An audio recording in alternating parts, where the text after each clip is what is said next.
take us through back that thought process, because I'm imagining this something you thought through or you took your time to start. So what are you thinking? I mean, are you planning 6 months out, like maybe in December, I'm going to start African Uncensored, or is just you wake up one time and you're like, you know what, I think it's better if I go out and start African Uncensored? No, I didn't just wake up.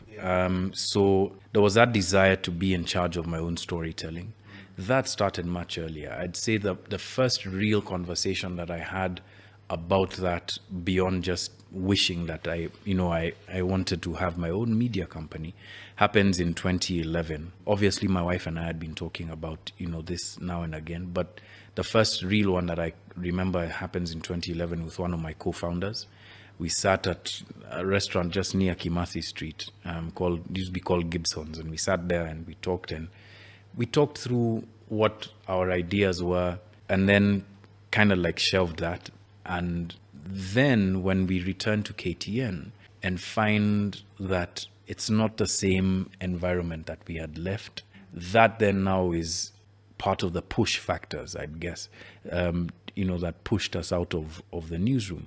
The pull factor for me was just thinking that I have something to contribute in terms of journalism, and thinking that I want to tell stories a specific way, that there's a standard that I think, we ought to keep more regularly, and that pushes me out. Then having begun to travel across Africa and seeing some of the storytelling needs that we have, but also just an appreciation for the continent itself, our focus then shifts from Kenya to Africa, and that then pushes us into founding Africa Uncensored. Okay. So how is it like during the first few months, I guess? Because African Uncensored is it's more of a service, more rather than a product kind of. It's not like something you wake up and say, next month I'm producing this product, I'm going to sell it. You're telling stories. So how long does it take for you to get off your feet? I mean, I'm imagining it's 2015. YouTube is not that big yet in terms of like earning something out of it. So how is that process of adjusting?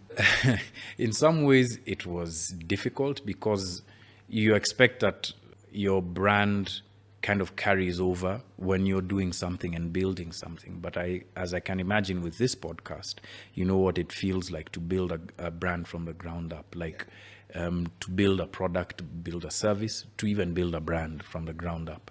And that's difficult. I don't say that it was more difficult for me because I had experienced this kind of brand equity that KTN gave me, but it certainly was shocking when you're walking down the street and then someone was like, nakujua uliendanga wapi, where are you, where can we find your work?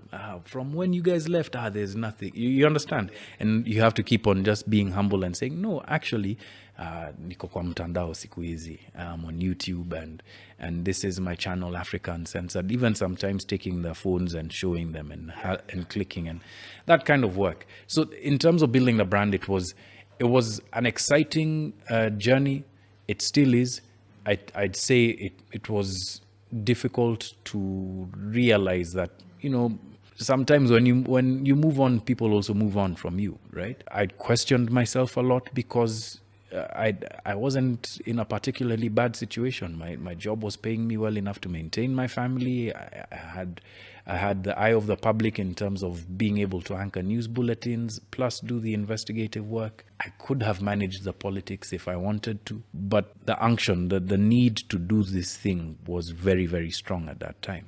The work, I'd say, was also very exciting. It was, we kept long hours. We'd leave the office at 3 a.m. sometimes, working on a story, just trying to make it perfect, and then publish it, and you get 300 views, 400 views, 900 views. When you get 1,000, you're like, But it's kind of the hard work of building and rebuilding that I take from those early days as being just very valuable. It was very valuable time spent. Obviously, there's other lessons that you learn.